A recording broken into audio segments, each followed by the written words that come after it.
How's it going, everybody? Welcome back to Mojo Group. Mike here. For those of you who are in the market for your very first airplane, you need to stay tuned because today I've got a great starter plane for you. You're going to check out the Piper Cherokee 180.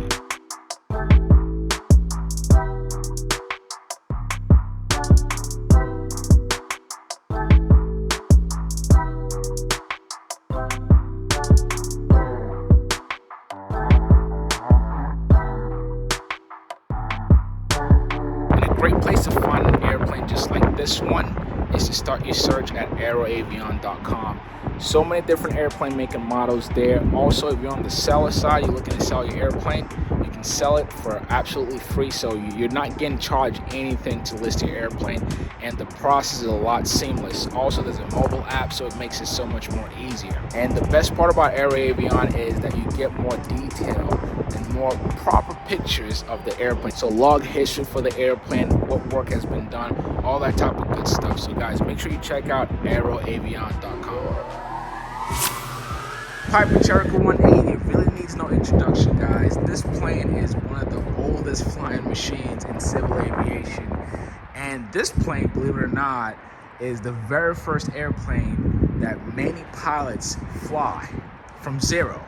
And it's a plane that fits all bill, meaning if you're completely green, starting from scratch, or if you're at 6,000 hours, this plane fits the bill because it's a great trainer, it's a great time builder, and also this is a plane you can just keep as a personal airplane because this is a great cross-country bird if it's just you, or maybe it's you and 3 other people.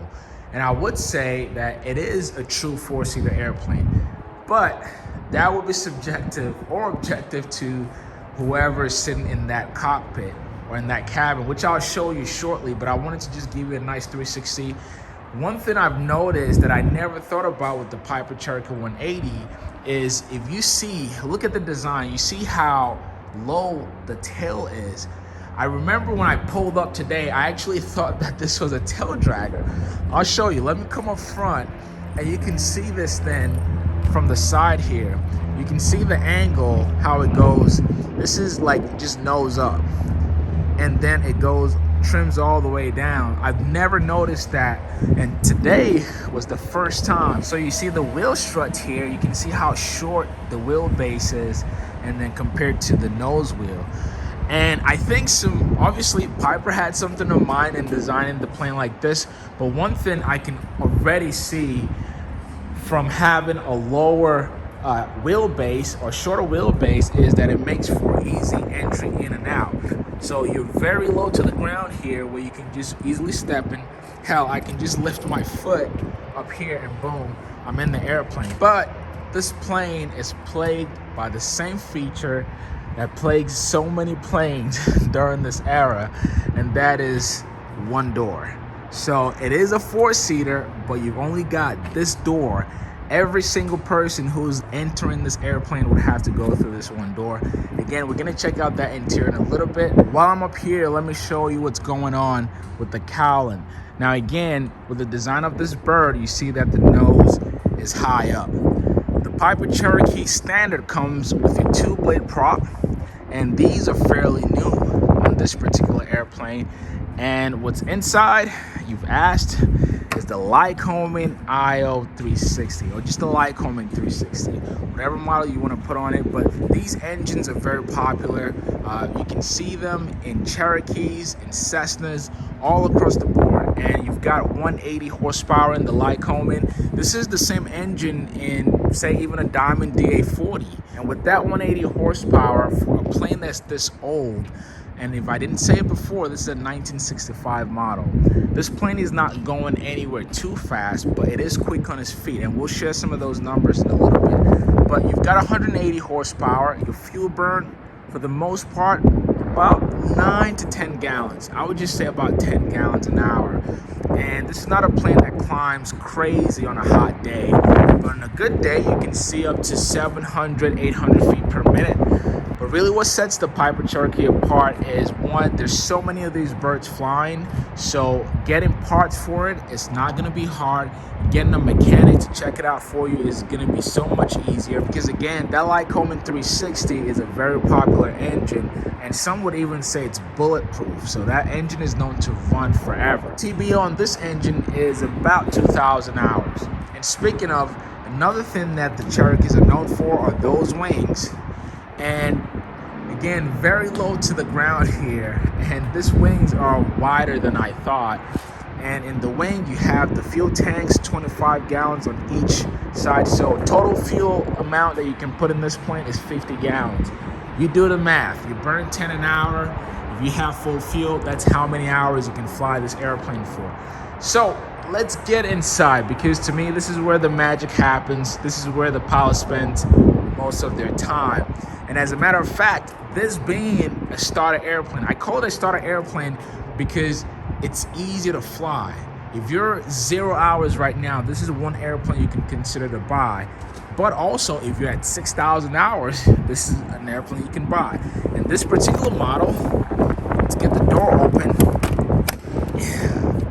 This particular model is IFR equipped. So the owner of this airplane actually bought it not just to get their private pilot license, but also to get their instrument rating and commercial rating. Now, let me show you what's in here. As I said, coming up into the Piper Cherokee 180 is fairly easy. Again, because of that low tail, it's easier for you to get on the wings, and you basically just put yourself in. So let me get in here. Nice and comfortable. Now, guys, just cosmetic stuff. You look around this interior space. This is a plane that's 50, 60 years old, and I think it looks well kept for its age. Now you look at the seats back there. As I said, it is a true four-seater, but it will depend on the size of the people that will be sitting here. Right now, these seats are scrolled all the way back. You can see you have scrolls here so you can adjust your seats. The pedals, normally in any airplane, you can either adjust your pedals to move back and forth, or you can adjust the seats. And in this case, you can adjust the seats. And if you are carrying passengers, again, you may be fighting for some leg room back there, because right now, as this seat is pushed all the way back, there's really no leg room in the back. But who cares? This is where we care about, and that's the cockpit. Now, your Piper Cherokee comes with your standard yoke, like any other birds built during this time. You've got your six-pack, so you still have analog gauges here. And the setup, so you've got your six-pack here. You've got some instrument. This is what makes this airplane an instrument-rated plane. But the owner wants to upgrade some of these here. As you can see, they're quite old. He's got the, let's see, the KNS 81. Got your Garmin GNS 300 here.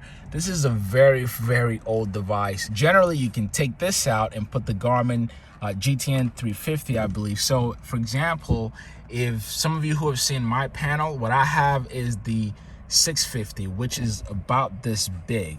If you basically add these two together, that's how big the screen is. But there's a smaller size of the 650, which is the 350, and your screen would be about this size, and the device, you know, height and width and length is going to be about this size. So it would fit perfectly, and that's what the owner is looking to do.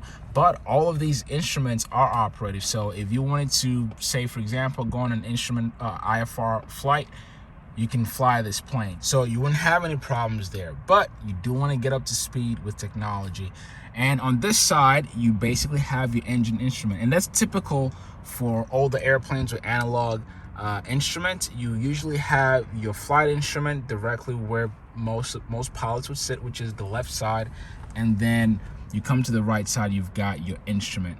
Now, what I say to folks, and given that I'm biased and I'm in a plane where there's more glass than analog, I remember saying to someone recently that if you were to put me in a plane like this, I would still be able to fly it, but it would take some time for me to adjust my brain to what I'm looking at.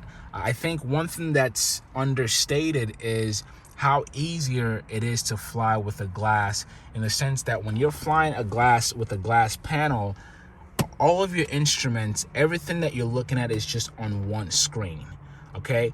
But when you're flying analog like this, these are all screens. Think of this as one screen, another screen, another screen. So you have to take your eyes to look through several screens, whereas with a glass panel, you've got one big screen and all of these instrument and numbers are right there in front of you. So that's one advantage I would say you would get with a glass. Now below, you've got your electronic switches, and I showed you guys the rudder pedal right there. Great place to put your fuel selector. Again, very accessible to the pilot, so if you want to switch from the right tank to the left tank or turn your fuel off, right there for you. And if you look in the middle console here, not console, the middle side of the panel, you've got your mixture lever, okay, and then you've got your throttle lever here. Now this is push and pull, and you notice there's no prop lever. That's because that's a fixed pitch prop. So again, less work for the pilot. So all you're worrying about is getting however much power you need to put in, and then sending your mixture for the fuel flow, and you should be good to go. And then one interesting feature about the Piper Cherokee is this. I don't think I could ever get over this. I remember the first time it was used, I think I was in the Cherokee 235, and my buddy Carl, whenever we were flying over at Jones Beach, he kept doing this, and I'm like, what is that thing? Well guys, this is your trim. So unlike several other airplane models where you would have trim or your nose trim in the middle somewhere here where you're scrolling, with the Cherokees, your trims are up here. So this is, you basically wind them and wind them and wind them if you want to get trimming in this airplane. But enough of all of that. One of the most important things that I would ask anyone who's considering buying an airplane to consider is your comfort level. Now I'm sitting on the right side, so I'm gonna switch the camera around and then talk to you about the comfort. So guys, here I am in the cockpit or the cabin of the Piper Cherokee 180. Now, one thing you should know is that the total cabin width in this airplane, meaning from this all the way there, is about 40 inches. Depending on your side, you may find it tight in here, or you can find it comfortable. When I spoke to the owner, he's pretty average size, I believe just same size as me, and he's using this airplane to get his license. And so what that means is typically he's flying next to somebody else, and he's told me that it's been very comfortable for him. Now, if you are on the wider or the taller side, you may find it a bit tight in here if you're much wider. Now, I would say also right now, like I said, the seats are scrolled all the way back, so I have more than enough legroom here, probably more than I need. So this seats would have to come up for me if I was flying this airplane. In terms of the comfort, now you look at these seats, they look like the original seats that came with this airplane, and to me they're very comfortable.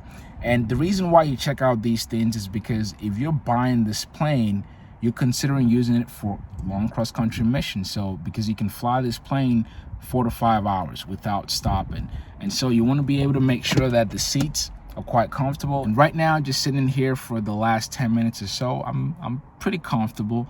Now, I don't know what this would feel like if I was flying for 2 hours or so, but I would keep that in mind. But in terms of just ergonomics of how things work in here, very nice. Again, depending on your size, you might find it comfortable, you might find it a little bit tighter. The cabin width, say for example, this is 40 inches. In a Cirrus SR22, for example, you've got 10 inches more. So it's a nice wide cabin. In my plane, I think I've got about 44, 45 inches. So again, to each his own. Last thing I wanted to show you before I step out is your baggage area.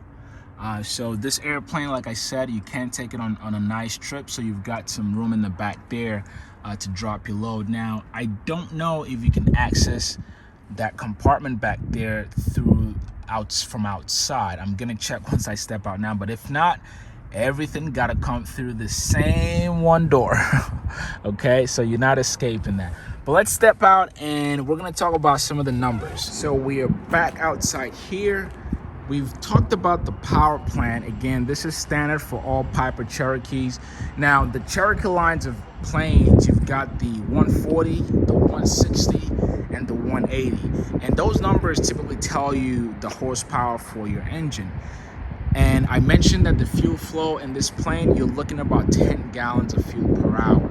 Your cruise speed with that fuel flow is about 115 to 120 knots indicated. So depending on what the wind is doing on that day, you may be getting a good tailwind, and that could propel you to maybe 150 knots. So I don't know how much or how fast this thing is going through, but indicated it's about 115, 120 knots. And with that, you're burning 10 gallons of fuel per hour. Now, the pricing on this thing, the Piper Cherokee, typically you would have been able to pick one up in the $30,000-$40,000 range a few years ago. But in this market hasn't been generous to a lot of people, and that's because demand is high and supply is low. And also you consider some factor that plays in is inflation, and that makes the cost of everything higher, particularly airplanes. So to get a Piper Cherokee in 2021, mainly the 180, you're probably looking at between $50,000 and $80,000. The owner paid around $52,000 for this, and that's with a fairly new prop and a fairly new engine. This engine has about 135 hours, so he's got a great deal, in my opinion, when you think of just how crazy this market is. And a great place to buy your next airplane is on aeroavion.com. You can check out on the website, or you can just get the mobile app.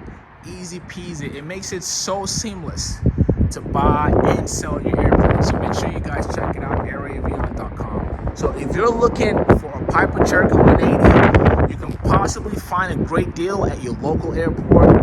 But if you're looking online, chances are the pricing is going to be in the $50,000 range, except of course the airplane needs a lot more work, or you've got a high engine time or something like that. But generally speaking, I would budget for 40-50 grand for a Piper Cherokee 180. Again, this is a plane that it fits so many missions. If you're just starting out, you're a trainer. If you already, you have your pilot's license already and you just want to build time, this is also great for that. And if you are maybe retired and you just want to want to have something to fly around or fly your family around, this fits the bill. And that engine, like I said, is bulletproof. A lot of AP mechanics recommend it, and you can't really go wrong with it. So here's my review of the Piper Cherokee 180. I hope you all enjoyed it. If you did, please give this video a thumbs up. If this is your first time, be sure to subscribe to the channel with the notification bell on. A great way to support the channel, guys, is by becoming a paid member here on YouTube or on Patreon. The link is in the description below. Thank you all so much for watching.